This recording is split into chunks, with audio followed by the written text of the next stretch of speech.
to episode 1 of Paddock Talk, the F1 podcast. I am Scott. I'm Kyle. What? And I'm going to be JP. We will be bringing you all the F1 action. And if you can't tell by our voice, we are American or North American instead of Canadian. British.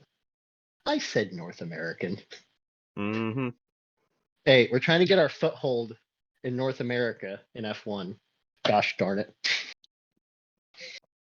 I mean, at least we do have a North American driver this year. Yeah. You're forgetting Lance. Come on. Come on now. Two North American. I guess we had 2 North American drivers. Hey, finally a full-time F1 driver since Scott Speed. So we'll take what we can get, even though he's an equally bad equipment like Scott Speed was. So a little bit about ourselves. I, Scott, an American, big Senna fan, big Rubens Barrichello fan, and F1 announcer Martin Brundle. I bet you kids didn't know he was an F1 driver, but he's actually a pretty damn good driver in his own right. He actually challenged Senna in the junior ranks back in the day. Kyle, Canada, obviously. My accent might pop out occasionally. Favorite drivers, Charles, Fernando, Lance, Yuki, easy, Lance, Canadian. Favorite team, Aston Martin, obviously, Canadian, again, green, amazing. Leader of the Will Buxton fan club. I'm gonna put that right there. The Will Buxton fan club. Yep. Oh man. Hey. Well, I'm JP. That's saved the best for last. I think, for me, F1 started obviously with Senna. I mean, I think he's the greatest racing driver to ever live based off pure talent alone. And I would say also the movie Rush. I mean, Niki Lauda and James Hunt. Like, if you haven't seen that movie, check it out. It's a great, kind of in-depth to F1 and what those guys really go through. Favorite team is McLaren. We've been on hard times for a while. We've been pulling the big boss man. Been some hard times. But I would say probably favorite driver right now. I don't really want to. I don't know if I really have a favorite, but I'd love to see Lando Norris really get serious. And I'm probably going to talk about this a little later on, but I think it's time for him to take that step this year. Oh, for sure. I guess I never said what my modern F1 driver is. Well, I guess he's got to be the bad boy himself, Max Verstappen, just because he's got that air of cockiness and he's got the talent to back it up. I knew you were going to say Max. Not at all. Yeah. So should we just go in talk about week 1? The season started finally after it seems like 60 years of an off season. Go ahead, JP. Yeah, no, I was just gonna say it. I don't know why, but I felt like the break this year felt longer than the break last year. Oh, I totally agree. I mean, and again, it's probably been the same amount of time. But I think with just what we'll get into is, coming into race 1 here, how much stuff is so different in F1 this year? Like, I mean, last year we had a brand new car. Red Bull and Ferrari seemed to kind of figure it out, but it's going to be interesting to see what Mercedes does coming into race 1 of the year. And we've got a lot of new drivers on the grid, and some of them are kind of returning, but different pair of teammates this year. So I think it's going to be real interesting to see how this weekend plays out. Mm-hmm. Oh, yeah, no doubt. So I guess, well, we're recording this on a Friday evening after Bahrain practices. So we're just going to kind of go over the kind of notes of the first 2 practice sessions. L plan is in effect. Like, we actually have the L plan lock. Fernando Alonso second fastest in FP1, and in the qualifying in the qualifying setup for FP2, he was the fastest. Like Fernando was the only one under or in the 130s. Hmm. Max Verstappen was close, 2/10 behind him. I think it was a 131.17. I'm Yeah. sure I'll get blasted for that because I don't have the exact number right here in front of me. Uh, I mean, it's all planned. That Aston Martin hype train. Is it actually legit? It looks like. I think it is legit, dude. Fernando, seasoned driver, in this good of a car now, in a championship worthy car, I think. We're gonna see something special out of him. Oh Yeah, yeah, it's I'm sorry. and the thing is, you don't know with practices, everybody kind of let out all their P's and Q's with the car. Some people might say some teams were holding a little back when you kind of look at these rankings here. But my thing is, why would you hold a car back? Like, in what sense of the world in racing would you ever want to hold a car or a driver back? So, I Hmm. mean, I think, if there's anybody on this grid who is really looking to make a impact this year, it's Fernando, and he's arguably he's the oldest driver on the grid to my knowledge. He's got the most experience of anybody there. Uh, doesn't have the championships of Lewis Hamilton or heck, maybe even Max, you could say recently, but I definitely think that he's got a renewed energy with a new team now that he knows he doesn't have to put up with some of the BS he put up with last year. Oh, I agree wholeheartedly. The only BS he would actually have to put up with is obviously the number two driver, Aston Martin, Lance Stroll, being the son of CEO of Aston Martin F1, Lawrence Stroll. So, I mean, we know Fernando can be like a hothead if he's just going to kind of let his opinions known. And uh, like, this is a good start to a season with this hype of Aston Martin. If Fernando can stay in the game and be Fernando for a whole year with this car, this may be the first of many top running practices and possibly qualifyings for him. Hmm.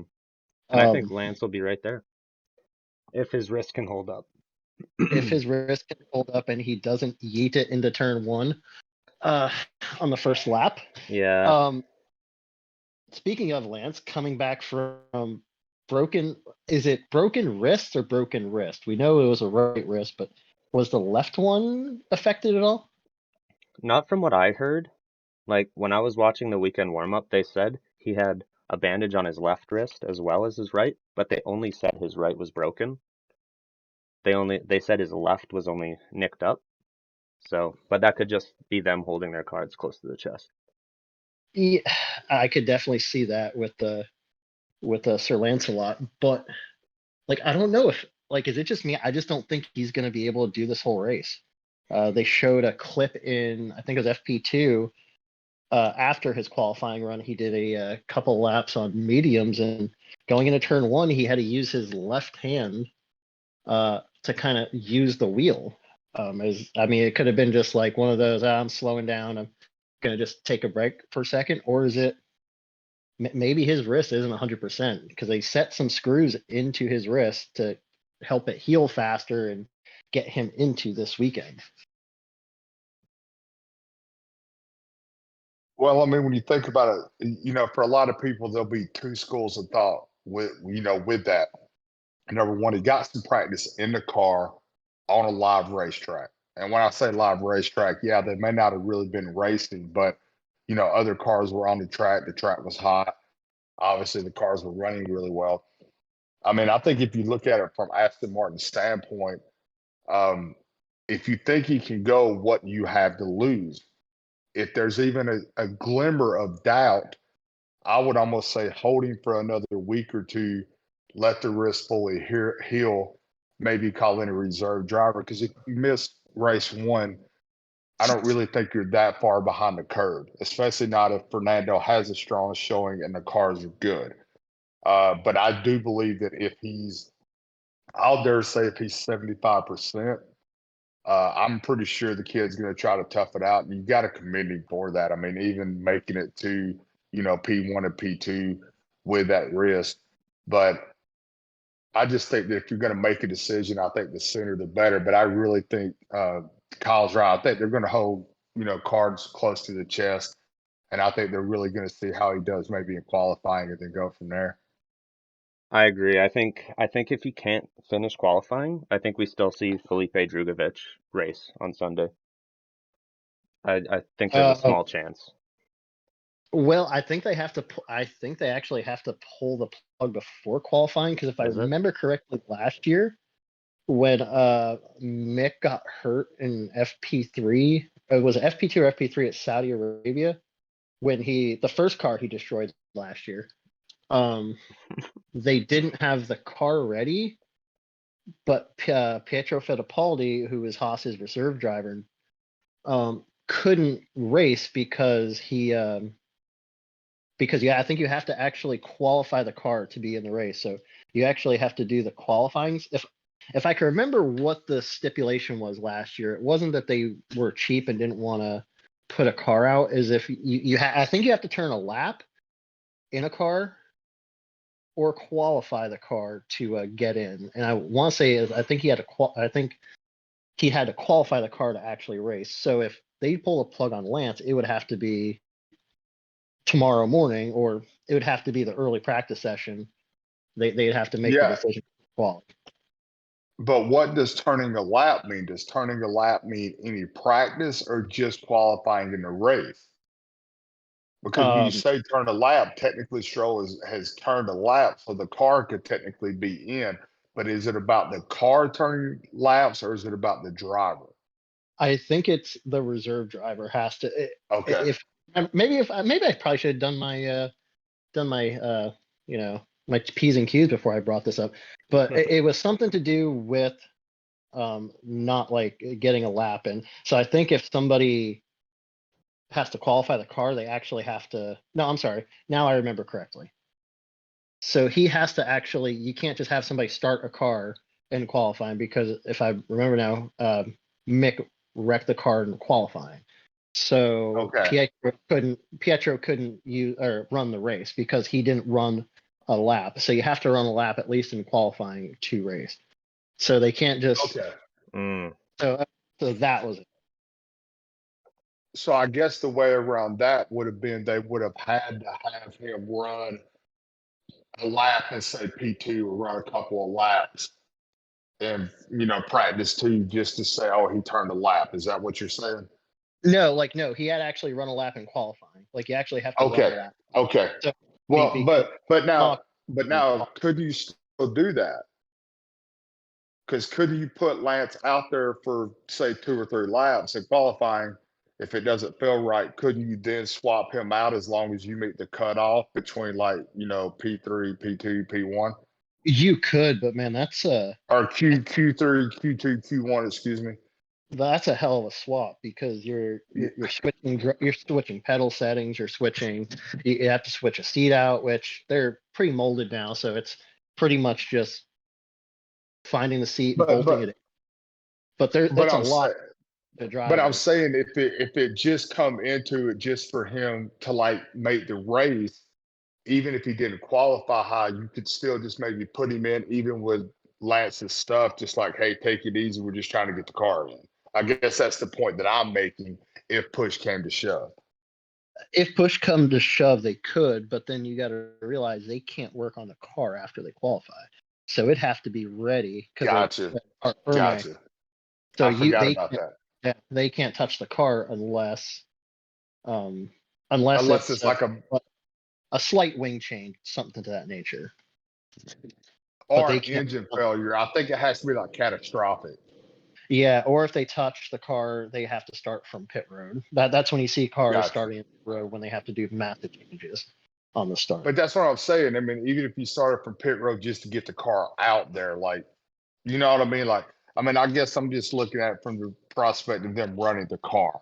Like, if you just wanted to see what it was, but Oh, I got you. Well, speaking of running a car and returning, Nico Hülkenberg. I can't do as good as Danny Rick. Back into full-time F1 racing since 2019. Again, it's also FP2. so take that with a grain of salt. In the qualifying run that he'd had, fifth fastest. I mean, that's nothing to sneeze at, being out of a car full time. Is Hulk back, or is this? How do you think the year is going to be for him? Yeah, I think this is the year we finally see a Hulkenberg podium. I agree wholeheartedly with that. Haas car is going to be hit and miss, but I think he'll get more out of those hits than, say, a K Mag or Mickey Shoe was last year. JP? I tend to agree. I will say this though, K Mag coming back last year. Remember, he had some success in that car last year. The only thing you worry about with K Mag is attitude, and let's not forget him and Hulkenberg. They have a past that is not the best. Can they truly put that aside and race as a team? Um, but I do think, bringing someone like Hulkenberg in, he's going to get the best out of that car. So they will know what they have in that car, good or bad. hmm And just gauging I from practice so far, I mean, there's only a 2 second gap between first place and last place. Like, it's going to be such a close season. So those cars lower down the list, I think, might do a lot better this year. I agree. I spot on agree. JP especially. K Mag's attitude. He's a little towards being a throwback racer. Like, he wears his emotions on his sleeve, and he tends to kind of show it on the track. If you don't know what he's mentioned, or if you don't know what JP alluded to, the whole "suck my balls, mate" incident between Hülkenberg and K Mag at Budapest, was it Hungary? Yeah. 4 or 5 years ago, when they had an on-track spat. But the thing with K Mag is, yeah, he is good, especially at Bahrain. Last year he had fifth with Haas, but he tends to put the car in situations it doesn't need to be. A lot of early lap incidents that tend to hinder his performance. As a Haas fan, like it affected them last year. Canada especially, both Haas's and were high in Q3 in a first lap incident. K Mag loses front wing and he finishes down near the Latifi level of the line. Yeah. At least with Hulkenberg, he's a very consistent driver. I can see him finishing ahead of K Mag in the points just with his natural speed alone. But that's definitely. Definitely. So I guess, should we talk about the elephant in the room? Is Red Bull going to repeat? Is it going to be the Max and Checo show this year again? Because both FP1 and FP2, it has been the Max and Checo show, minus Alonso sticking that big muscular chin in between the two guys. So one thing that's been on my mind is Red Bull gonna go above the cost cap regs again? Or are they gonna stay below it, and are the other teams gonna pass it to get back at Red Bull for last year? Like, how much is that gonna affect the order? I couldn't really tell you. Last year was the first year for the cost cap being in strict effect, and it was what they were over just a little bit for catering reasons. We'll put that in quotes. Mm, So the FIA took it upon themselves to give them a little fine and took away some wind tunnel time as well. I think as the years go on, it's going to be more strict. It's going to be more stringent. They'll actually be probably putting the hammer down on some of these teams. But what do you think, JP? Well, I think it's also let's face it, it's hard to come down on the world champion. So Max had that in his favor the past 2 years, and Red Bull has clearly had, you could arguably say maybe not the year before with him and Lewis, but last year Red Bull clearly had the best car on the grid. I mean, I don't think anybody can really say anything. I mean, yeah, Ferrari, but they couldn't get out of their own damn way, which I'm sure we'll bring up here in a little bit. hmm But I think they clearly had the best card. I think when you start enforcing things, like really enforcing, as you use like the air quotations, we're enforcing it now. I don't think you're ever going to come down on the first one or two teams that break it, but I could see that like fourth or fifth team that break it, and then like if pre-break it in the year, the FIA kind of saying, okay, you're the third team, like you're gonna make us like hammer you now. They're gonna hammer time like Lewis and really come down on somebody. But I mean, I think Red Bull's the team to beat. I mean, if you look at the last 2 years, they're the team to beat, and until you beat them, they're the top dogs. 100%. Like that through testing, they were far and above last year, and this year they were the best team. First weekend of the year, there's two of the strongest teams, or two of the strongest cars on track. It's really gonna be hard. So I guess since we're talking about Red Bull and pumping their tires a bit, let's go into our race predictions. We're gonna do our podium predictions and throw a little wild card in. Who you think who we think the last place finish is going to be? Kyle, I guess we'll go with you. Okay. Yeah. So I'll start with third place on the podium. So I have Charles finishing third. I don't know. We need to see something serious come from Ferrari's fucking pit wall. They can't be making the same mistakes as last year. I think that's just out there. Max second. I think they might have some issues like they did last year in the first race of the season. And then I have Fernando finishing first place. I think he's going to get the first one in the season, first win in a couple of years. And Aston Martin's going to have a really strong start. Holy Shinto. That was pretty out there, not gonna lie, man. JP, Yeah. who do you All right. So I mean, when I look at the top three, I kind of think it's a toss up right now. I, Man, I'm not betting against Max right now. I think that they have hit their stride, and we've seen it through racing, whether it be, NASCAR, Indy, F1. I think there's sometimes that a driver gets with the right team with the right car, and he knows it inside and out. They know exactly what he needs in the car. And I think again, Red Bull right now, I think Max is first. Second, I'm gonna go Charles Leclerc. I I still feel like Ferrari with pit strategy, we don't know what's going to go on with Benito being out and someone new coming in. Does he embrace change? Does the team embrace change, or does he try to come in and not really shake things up too much? So I think Leclerc has a strong showing, but I think he's still kind of behind Max. I think Max will still go for that space and edge him out in the end, but I think Ferrari has a good showing. Now, third is where I'm going to mix it up a little bit. And I'm going to go George Russell in third. Okay. I believe that Mercedes car will be competitive again. I believe Lewis will push. I have Lewis finishing fourth. I have Russell just ahead of him. I believe George Russell takes a leap this year and kind of gets up into that, being a top 5 driver this year in a car that can compete. And I'm going to say it last place to me. And this, I don't know about Nick DeVries. I just wonder, does the stage get him? It's the first race.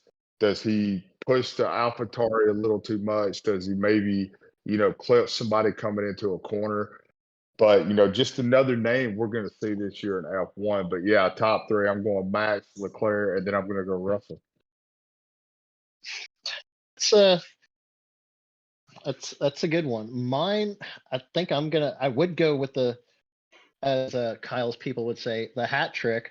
But since he had Alonso finishing first, I'm going to go Max. I mean, Max, I think to quote, and JP will agree with me wholeheartedly, to quote the great Ric Flair, to be the man, you have to beat the man. In every Sure. race last year, Max Verstappen was the man unless there was a mechanical failure in that car. In Bahrain last year, there was. In the first few races, there were. But I think Red Bull's got it all worked out, and Max Verstappen's gonna be a man on a mission. He's going first. I think Charles Leclerc will be second. I think Ferrari might tweak that engine. I think they have it running at full power. We may not see it blow up like we did in Austria last year. And third spot, it is the L plan. It is Fernando Alonso.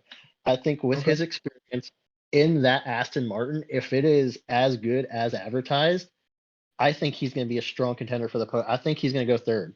I can't see Checo making the podium. And my last place pick is Sir Lancelot Lance Stroll. I don't think that wrist is going to hold up.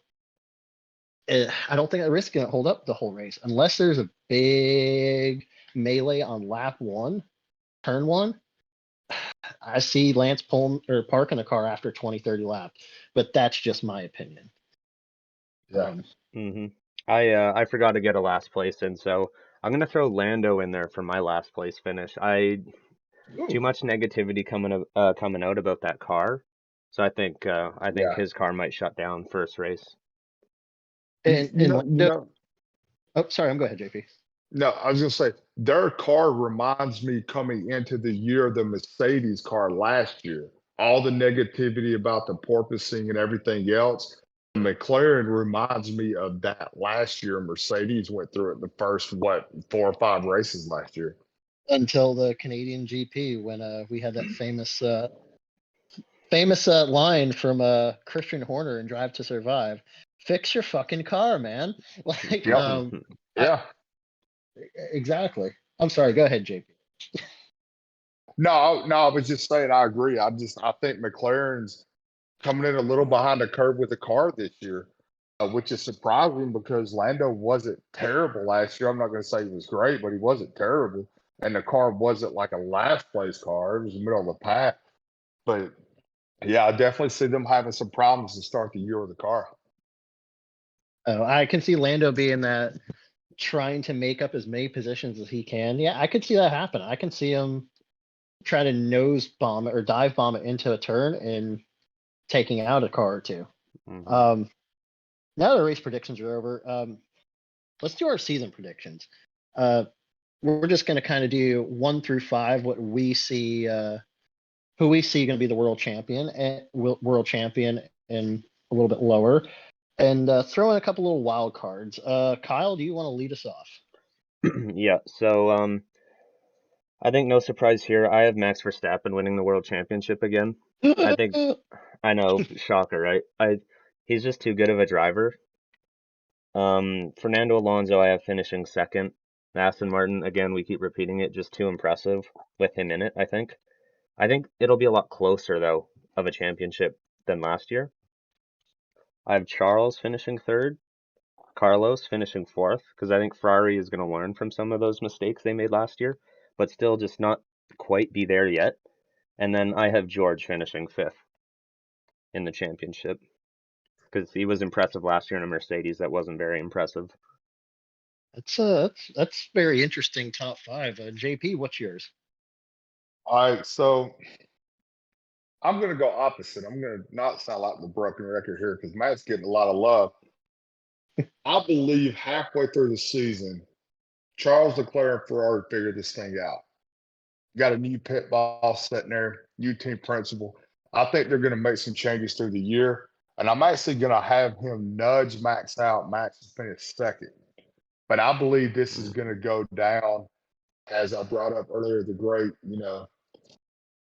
movie Rush with Nicky Lauder and James Hunt. I think it maybe comes down to the last race. But I think Charles edges him out this year after some of the pain he went through last year. I think Max finishes second in the points, not really taking a big step back, but just a little bit. For third, I'm actually going to go Sergio Perez. I believe he will get more than 2 wins this year.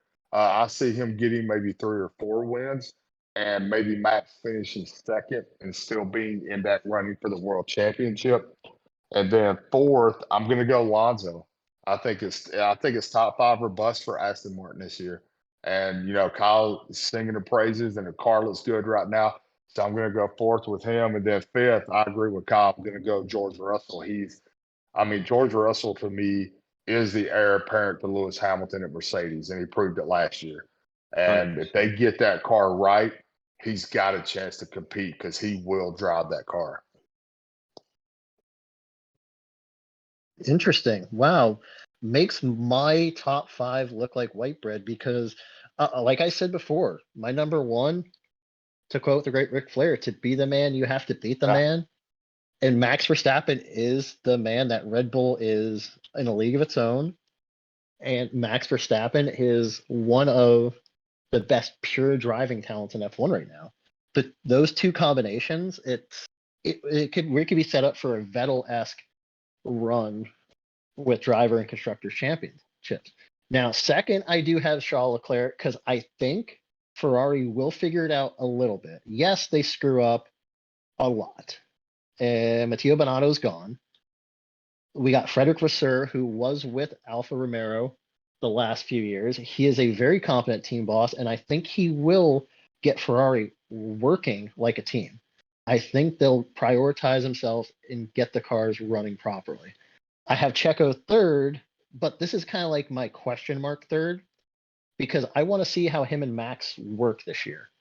We had a little snippet of him and Max having a little bit of a tiff in Brazil with Max not giving him his position, swapping positions to help Checo in the World Drivers' Championship. So I could see a little bit of tiff and maybe Checo getting a lot of no love from Christian Horner. Fourth, I have George Russell. I think he makes the step up this year. He was extremely consistent last year. No wins or one win, but every year. What was that streak? He was in the top 5. What, like at least the first 10, 12 races of the year? Yeah. Like he was just first, I think until Silverstone. He was in the top 5 every week. And Carlos Sainz, I want to see him higher on this list, but I don't know if he takes that step of being a slam bam number 2 guy with Ferrari and in matching Charles with pace. I'd love to see him be higher on the list because I think Carlos is a great person. Seems like a very, very great person. I would love to see him higher, but I just see him 5th at the moment. Now, I don't want to interrupt you, but it's funny you bring up the rip between the 2 Red Bull drivers.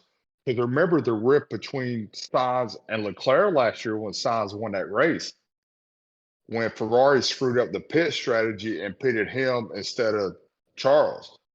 And then Charles was hot because Sainz was like, listen, if I don't pass him, I'm going to get eat up. So we had a little bit of that at Ferrari last year too, with the same thing that happened at Red Bull. So that's where I just have him at. Any big surprises this year with you guys? Like you see any surprise wins, surprise podium, surprise like drivers in general, Kyle? I think I'm really eyeballing Pierre Gasly as my big surprise for this year because I think it's really a year he needs to prove something. Should be in a better car this year. How long has he been in F1 now? 5, 6 years? Only has the 1 win. I think he's going to get some podiums with Alpine this year. I agree. I think Alpine is a 4th or 5th car in the constructors right now, and he is a very confident driver. I don't disagree with that. I'm going to make Kyle real happy here. I'm going to say Aston Martin makes the leap this year. Mean, bringing a guy like Fernando in, he has racing knowledge. He knows these cars. He knows how they should handle. He knows the racetracks. When you have that much seat time in a driver, he's going to tell you what's wrong, or he's going to tell you about pit strategy. I'm just hoping that they can listen to him enough and not try to force Lance Stroll so much in strategy that they can let Fernando race. Because my thing is, this is what Lance Stroll needs to take that next step. He's got the tools. Obviously, his dad running the team. They've got the assets to put into that car. So I think Aston Martin maybe makes a leap this year to be that 2nd or 3rd team, and they're going to come from kind of way back from last year. But I think that he does great things for that team as long as they're willing to work with him and listen. I think that Aston Martin's in for a good year this year. Completely agree. I totally agree. Like one of my things that pops out to me is I know Kyle had Alonso winning Bahrain. Yes, he's going to be competitive. I think Fernando Alonso gets a win this year. If he can hold his temper and be a team player with Lawrence Stroll team, I think Alonso gets Aston Martin a win the first time since what, the 50s or 60s when Aston Martin competed in F1. Hmm. He's the most talented driver on the track, bar Max Verstappen. At 42 years old, he looks like he's 32. He's still got that edge to him. Just a fantastic driver. And I see a podium. I see a podium in Hulkenberg's future. He gets that one podium. What race it's going to be, don't ask me. But I think that Haas is going to be competitive at a few tracks, at least this year, and not these high downforce tracks like Monaco or Monaco or Hungary, but like tracks Yeah. like Baku, where the power of a Ferrari engine that's not blowing up can be in full effect. I can see him, and he's a consistent driver. I know I'll die on that hill. He's an extremely consistent driver. He's Yeah. going to be towards the end of the race. And you know Yeah. what? I didn't write this down, but gosh darn it, I'm going to say it because I'm an American. I think Logan Sargent gets a point this year in that Williams car. A point.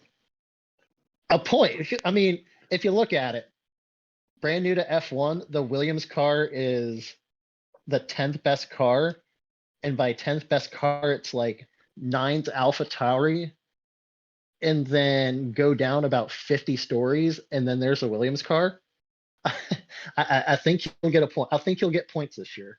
Albon is a great driver and gets more out of that car, like George Russell did when he was with Williams, than anybody should.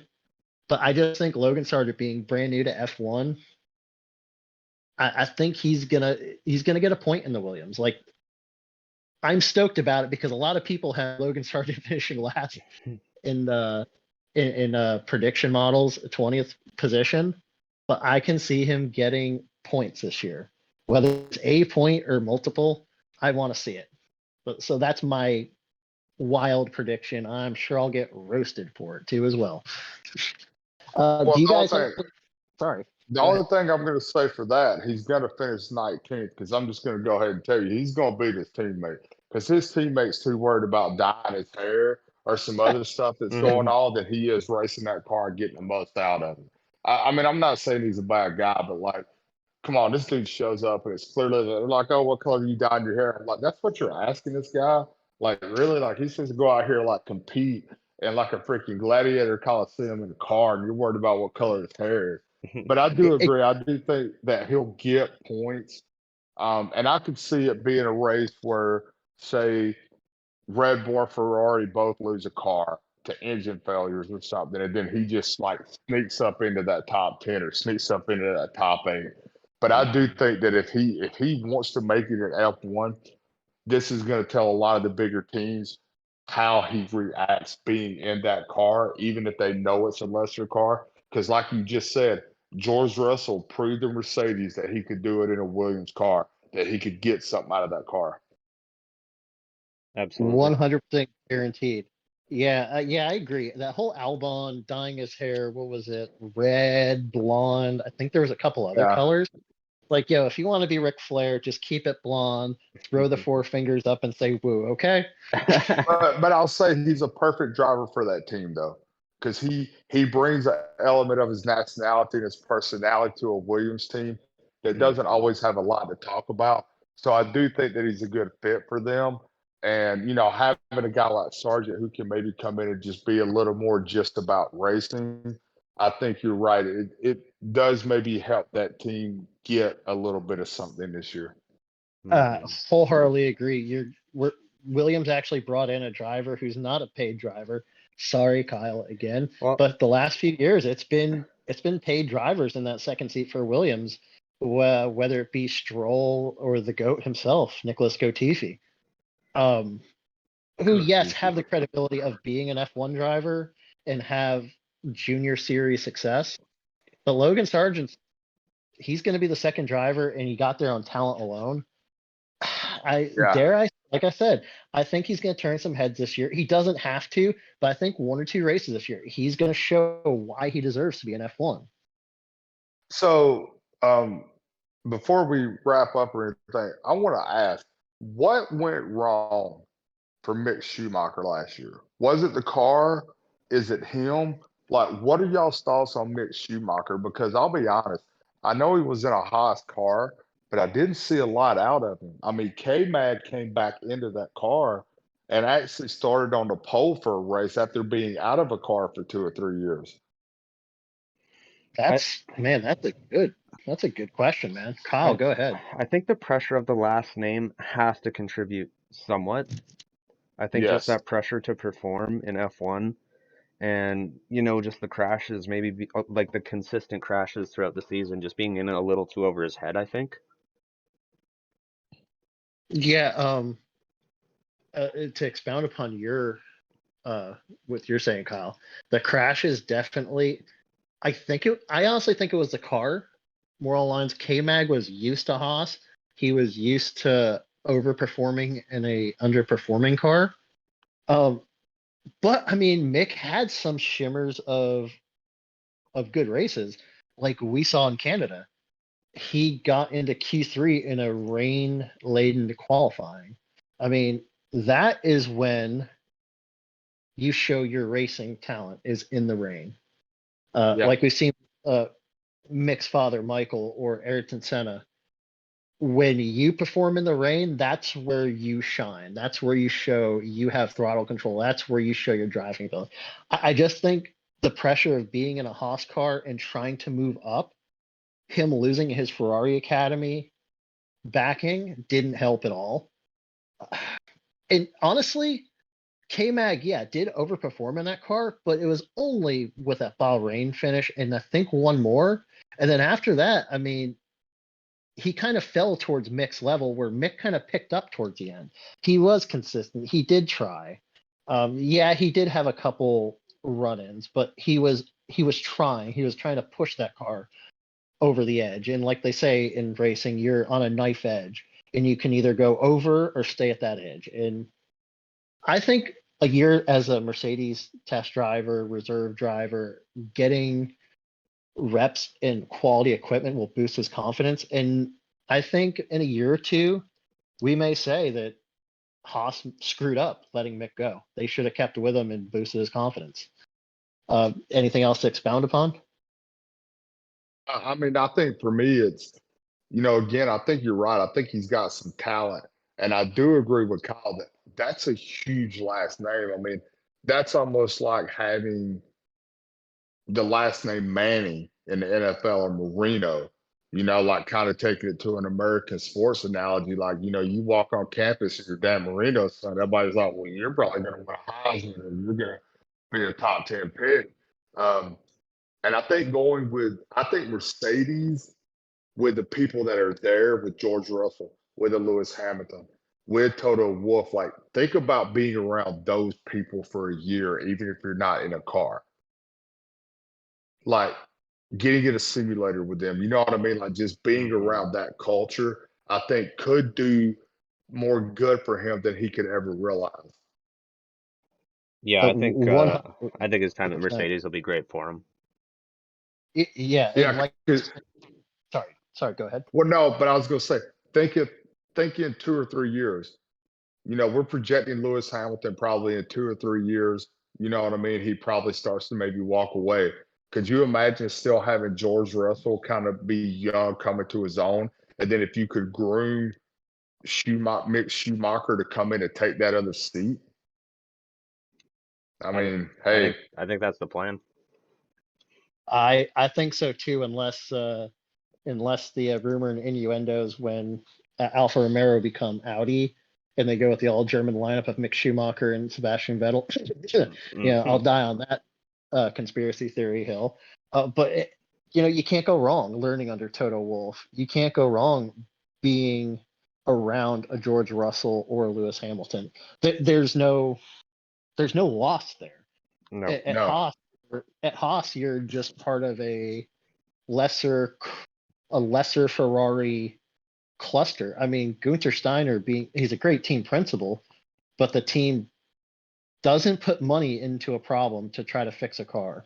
They don't throw stuff at it. They just yeah, kind of what you see is what you got. Mhm. Like your first 5 to 6 races are going to be your best, and if you don't perform, they're not going to upgrade that car throughout the year. So that can Yeah. take a toll too. That's just my opinion, but we should Yeah. probably wind down this podcast. I like to thank everybody for listening. All 1 or 2 people. I'm just kidding. We're going to have thousands upon thousands of listeners, guaranteed. Soon. But thank you for listening to Paddock Talk, the F1 podcast. I've been Scott. Yeah, Kyle. JP. Until next week, everybody, have a great time and day. Thank you.